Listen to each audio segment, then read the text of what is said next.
ओम शांति। आदरणीय करुणा भाई जी और सौरभा बहन जी का लाख लाख शुक्रिया। इतना मान और इतना प्यार से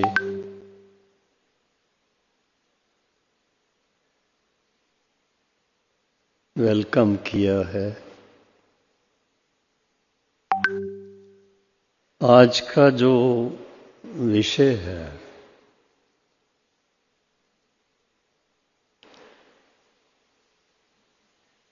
दुआएं देना और दुआएं लेना।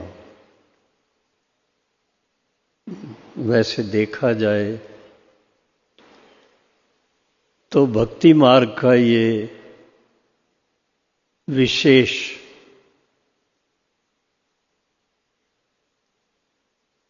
तरीका है। कभी कभी आप आश्चर्यवत होंगे, कुछ एक लोग ऐसे होते हैं इतना ही बोलते हैं, आशीष दो, आशीष दो। कोई कहेंगे ईश्वर से दुआ करो बच्चे ठीक हो जाएं। कोई बीमार है तो उसके लिए भी कहते हैं कि भगवान से प्रार्थना करो, इनको शक्ति दे, इनको स्वास्थ्य लाभ मिले।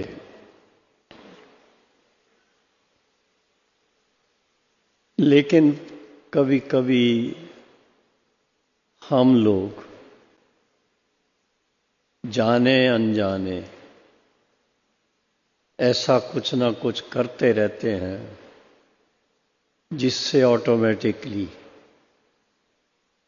दुआएं दी भी जाती हैं, दुआएं ली भी जाती हैं।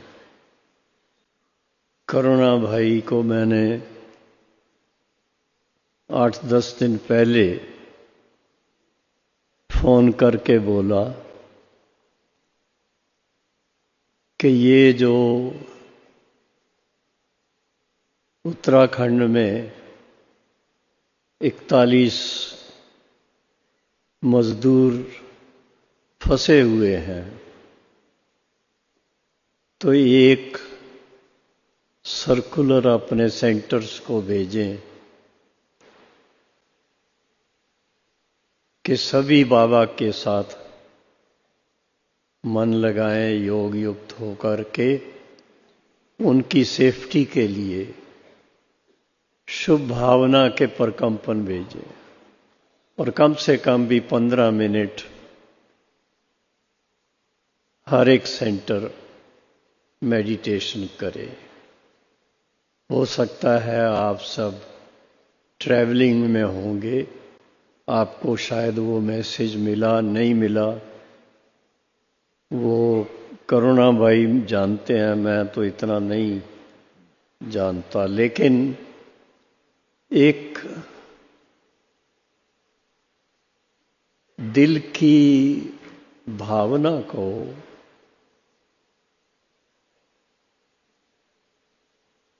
एक दूसरे के लिए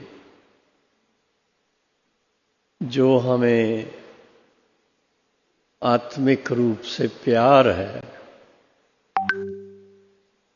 हमारे सारे ज्ञान का सार है कि हम समस्त मानव एक पिता की संतान है। बाबा कहता है शिव बाबा के सब बच्चे हैं और ब्रह्मा बाबा के बच्चे और बच्चियां हैं, पर ये एक बहुत बड़ा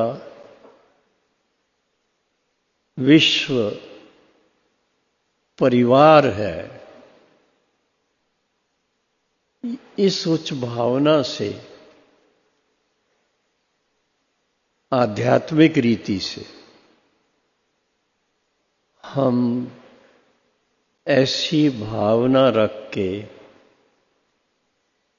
बाबा की याद में अपने जो शुभ भावना के प्रकंपन है वो सब तरफ फैलाते हैं। उस पे कभी क्वेश्चन नहीं उठता कि ये सब तक पहुंचेंगे या नहीं। वो तो आप सब जानते हैं, इलेक्ट्रॉनिक्स में भी कोई एक फ्रीक्वेंसी, उस पर अगर कोई मैसेज दिया जाता है तो कहां से कहां पहुंच जाता है।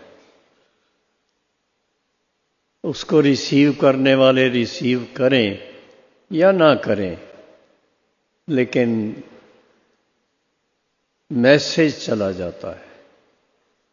जो रिसीव करते हैं वो लाभ लेते हैं, जो नहीं करते हैं उनको भी लाभ मिलता है। कैसे भी करके, और आप सब ने देखा हमारे भाई बहनों की जो शुभ भावना, उसके फलस्वरूप थोड़ी देर तो हुई, लेकिन जो भाई 41 भाई फंसे हुए थे, कोई उम्मीद नजर नहीं आती थी, और वो सुख सलामती से बच करके टनल से बाहर आ गए।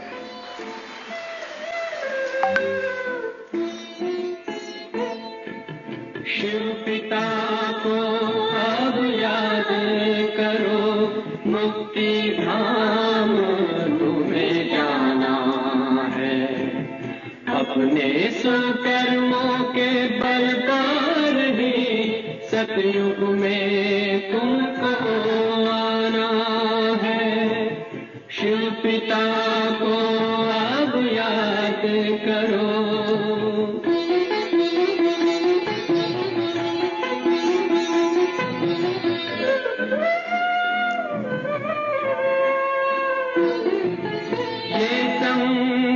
का स्वर्णिम युग है, शिव पिता फिर से आया है।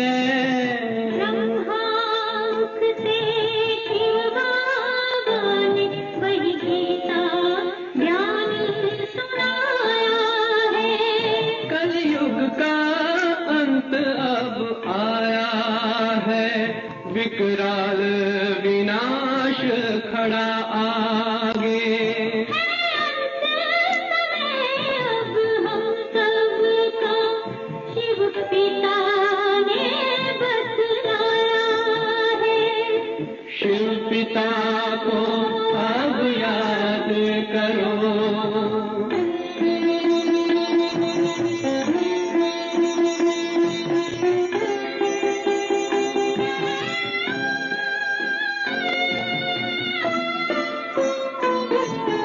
पांडव शिव शक्ति सेना की रणभेरी अब फिर बजती है। शिव बाबा के ज्ञान से फिर माया को मार भगाना है। शिव पिता को अब याद करो, सतयुग में तुमको आना है। शिव पिता को अब याद करो, मुक्ति धाम तुम्हें जाना है। अपने सुकर्मों के बल पर ही सतयुग में अब तुम्हें आना है।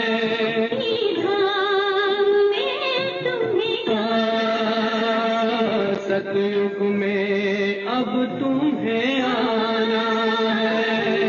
धाम में तुम्हें जाना है।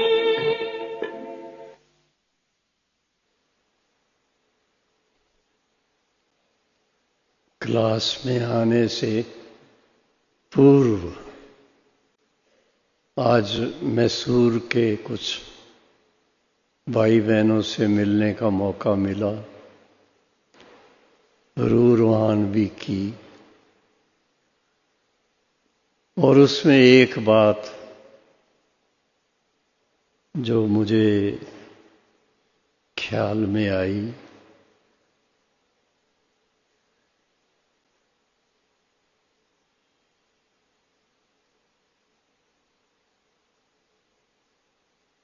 भक्ति मार्ग में भी मंदिर में जाते हैं, गुरुद्वारे में जाते हैं तो भगवान से प्रार्थना करते हैं, हे भगवान हमें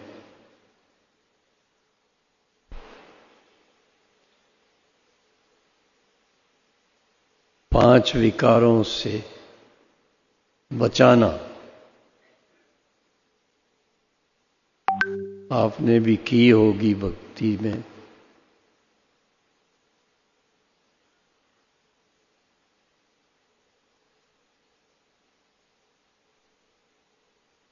भगवान की तरफ से इशारा मिलता है कि आपने पुरुषार्थ क्या किया। आप कुछ पुरुषार्थ करो, हिम्मत रखो, तो भगवान भी मदद करे। बाबा के शब्दों में बड़ी सरलता से बाबा कहते थे, हिम्मते बच्चे मददे बाप। बच्चे हिम्मत रखो, हिम्मत रखने से थोड़ा सेल्फ कॉन्फिडेंस बनेगा तो बाबा भी मदद कर सकता है।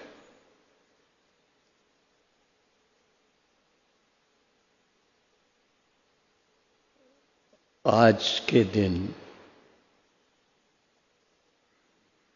थोड़ा साक्षी होकर के अपने चार्ट को हम देखें कि हम जब से बाबा के बने हैं तब से ये तो क्लियर हो गया कि ये जो पांच विकार हैं ये हमारे दुश्मन हैं, इनसे दोस्ती नहीं चाहिए। कभी कभी फिर उनके वश हो जाते हैं।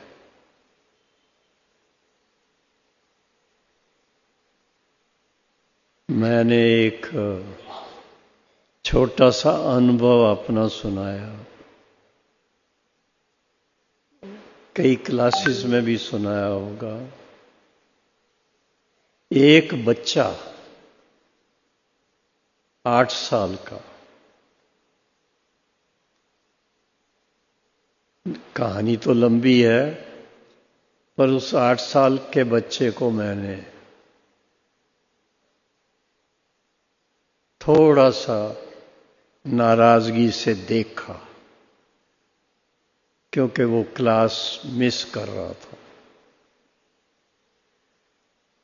उस बच्चे से वो सहन नहीं हुआ, आंसू बहाए,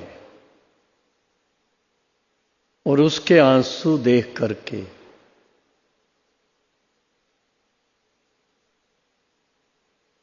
मेरे मन में एक बात आई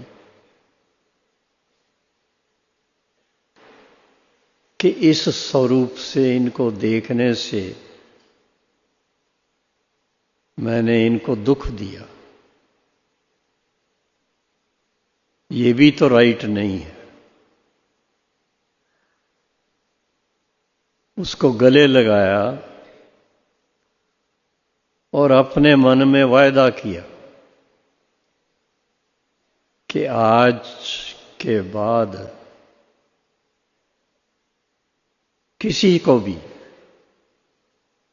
नाराजगी से नहीं देखना। कभी भी किसके लिए नेगेटिव नहीं सोचना है।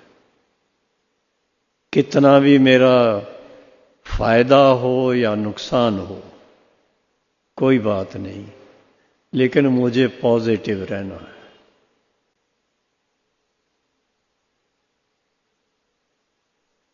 पैंतालीस साल से ऊपर हो गया है। मुझे इस बात की बड़ी प्रसन्नता है कि 45 साल में दोबारा कभी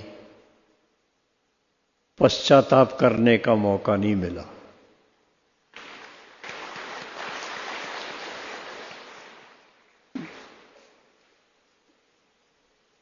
अगर कोई बात अच्छी नहीं लगती तो मुस्कुरा देने का,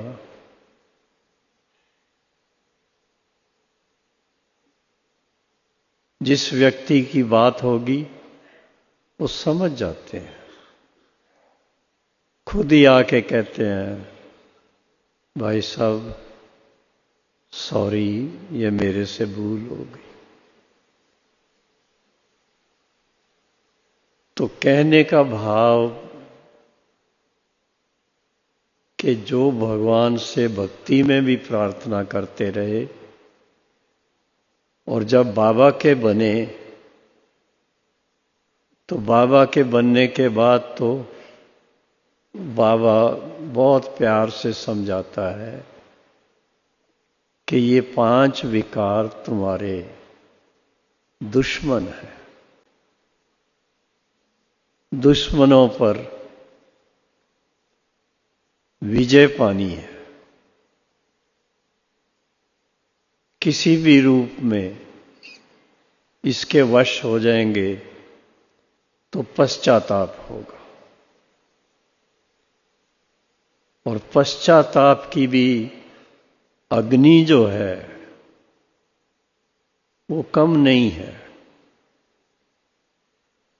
व्यक्ति को बहुत कमजोर कर देती है। पहले तो 5 विकारों रूपी अग्नि वो ही कमजोर कर देती है, और फिर उसके वश कोई संकल्प आ गया, वाणी में शब्द आ गए या कर्म में आ गया, तो उसकी रिजल्ट क्या? सुख नहीं मिलता है, शांति नहीं मिलती है, दुख मिलता है, मन अशांत रहता है, नींद नहीं आएगी, कुछ ना कुछ दवाई दुई लेकर के नींद कर लेंगे, पर वो टेम्परेरी है। तो इसलिए मेरे प्रिय बहनों और भाइयों, आज का दिन बड़ा शुभ दिन है। बाबा के आने का दिन है, मिलन का दिन है, और फिर गुरुवार आप सब के लिए सच पूछो तो करोड़ों अरबों में से आप चुनी हुई आत्माएं बाबा के सन्मुख होंगे।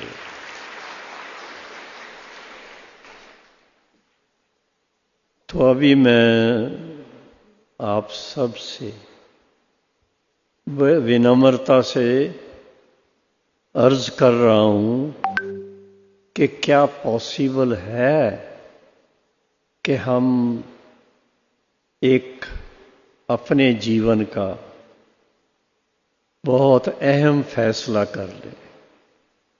किसी से भी पूछेंगे तो कहेंगे मैं तो सतयुग के पहले नंबर में ही आना है। पता है श्री लक्ष्मी श्री नारायण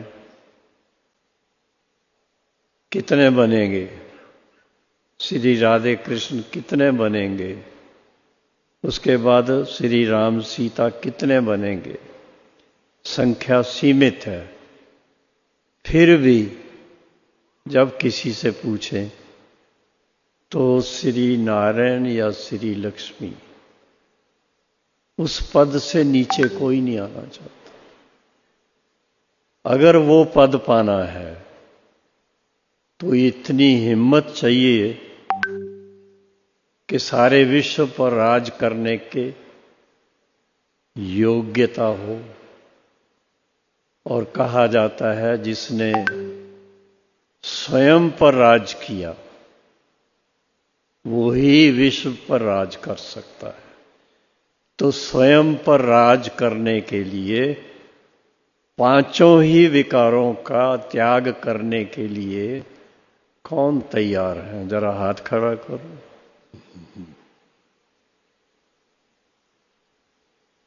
सभी तैयार हैं। मुबारक हो, बहुत बहुत मुबारक। अब आपसे एक ही निवेदन है, सुबह उठते बाबा से गुड मॉर्निंग करें और कुछ टाइम बाबा की याद में मन लगा के अपने आप को स्मृति दिलाते रहें कि मैं विजयी रतन हूं, बाबा का माला का दाना हूं।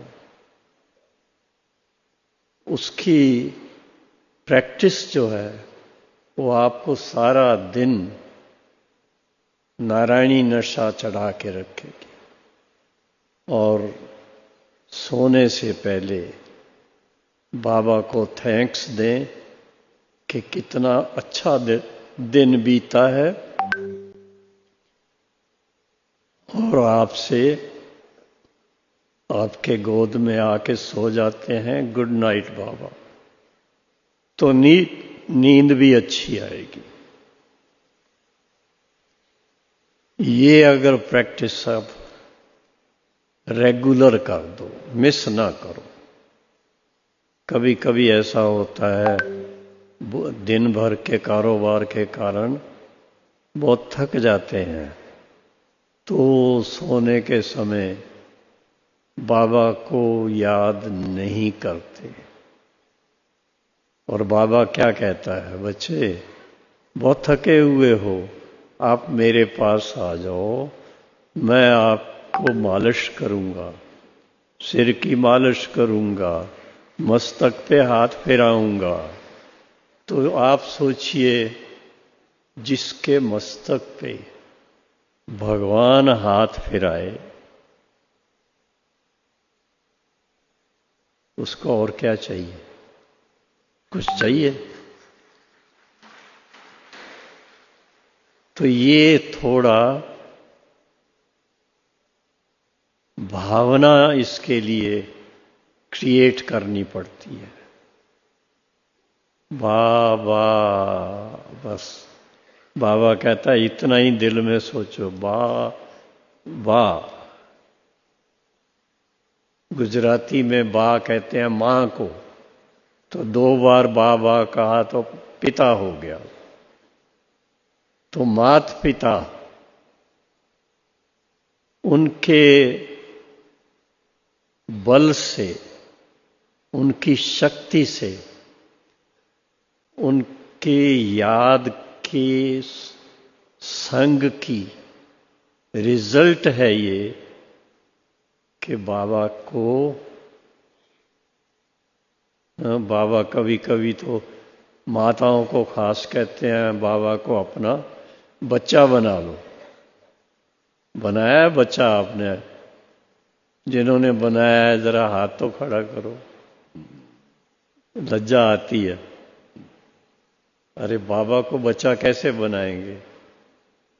लेकिन बाबा कहता है सर्व संबंध मेरे से जोड़ो, बाप, टीचर, सतगुरु, और फिर सर्व संबंधों में बच्चे का भी पार्ट बाबा प्ले करते। मुझे तो वो दिन याद आते हैं साकार बाबा के दिनों में, कोई कोई भाई या माता बाबा को अपने गोद में उठा लेंगे, साकार को।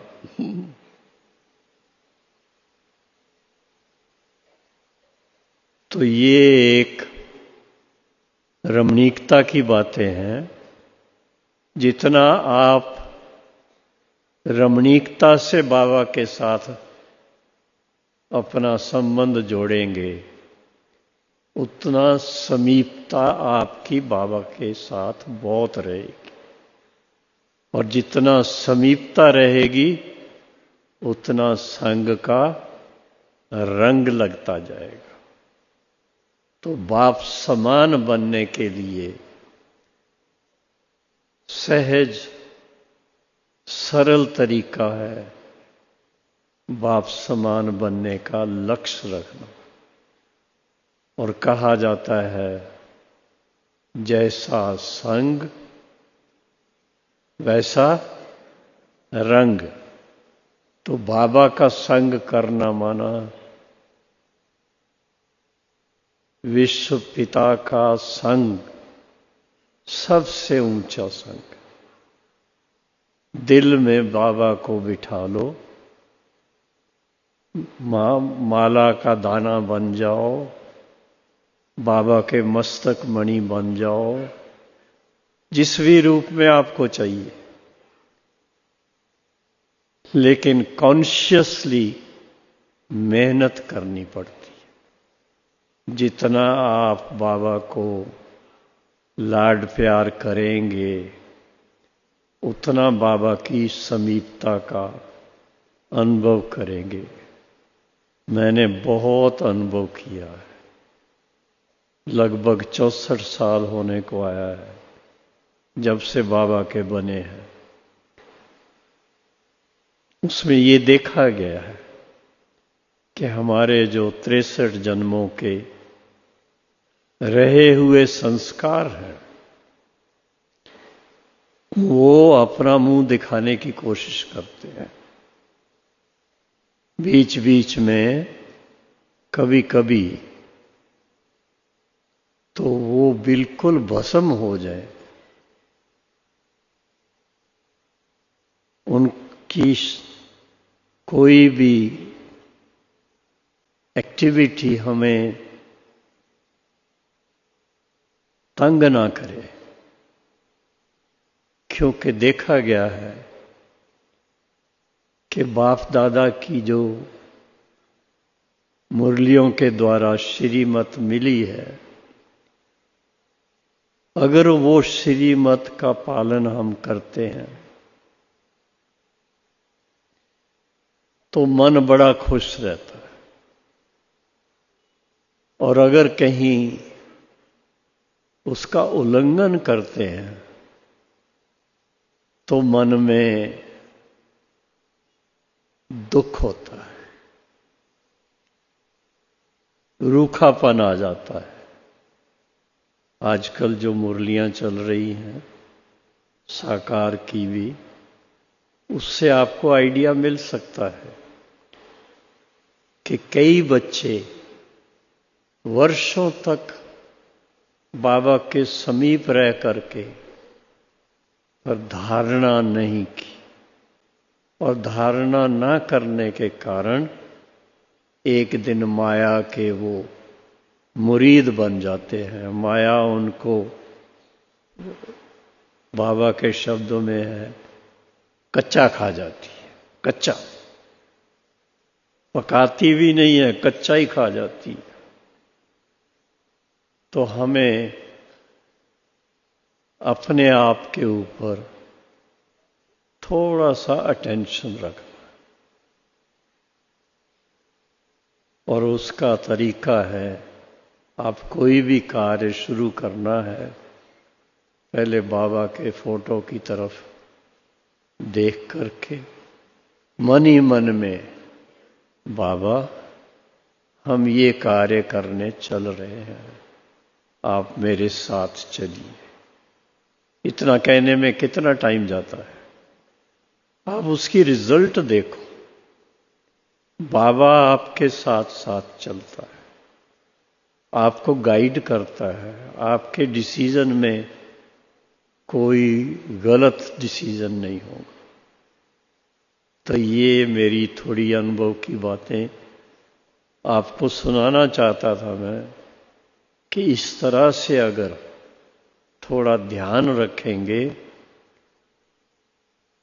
तो बाबा फिर कहता है, चाहे 8 पास विद ऑनर हो जाते हैं, चाहे 16,108 फर्स्ट डिवीजन में आ जाते हैं, बाबा उसके लिए जरूरी नहीं है कि एक ही माला में सब आए, और मालाएं भी आ जाएंगी साथ में।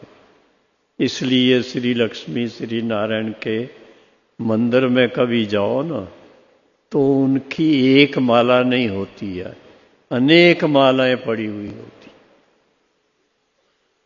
तो बाबा के विजय माला के अमूल्य रतन बनना है, और उसका एक ही तरीका है, बाबा की श्रीमत को 100% फॉलो करना। 1% भी कम नहीं चाहिए। उसके लिए दृढ़ संकल्प होना जरूरी है।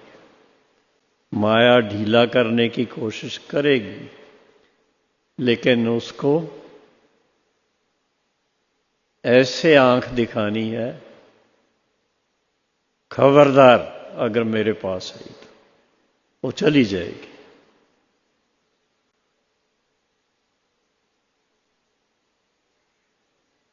जब इस तरह से आप थोड़ा अपने आप को स्मृति दिलाएं कि हम शिव शक्ति पांडव सेना है,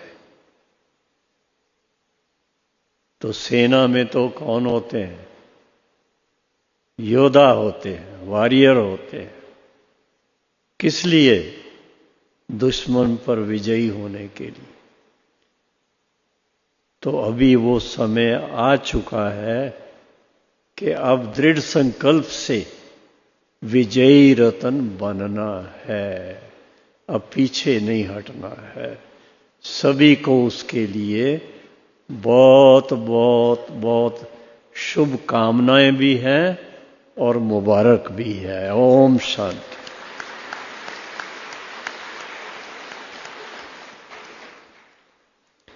अभी 5 मिनट सीधा बैठ जाए सभी, और मन ही मन में बाबा के साथ परम धाम निवासी बन के बैठे। लाइट और लाइट, आप भी लाइट, बाबा भी लाइट, और दोनों के बीच में समीपता की लाइट।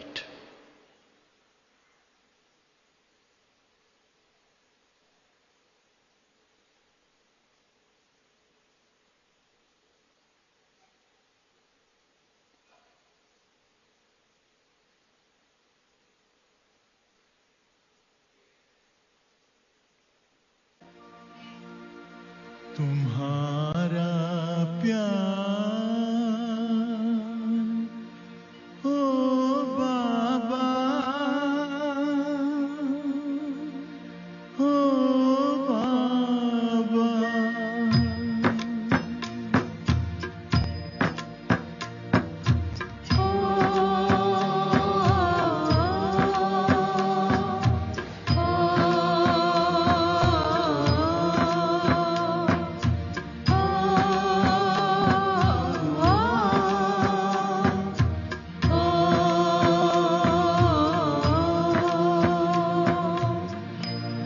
तुम्हारा प्यार ओ बाबा सुखों का सार देता है। तुम्हारा प्यार ओ बाबा सुखों का सार देता है। तुम्हारी याद में खुशियों का सब संसार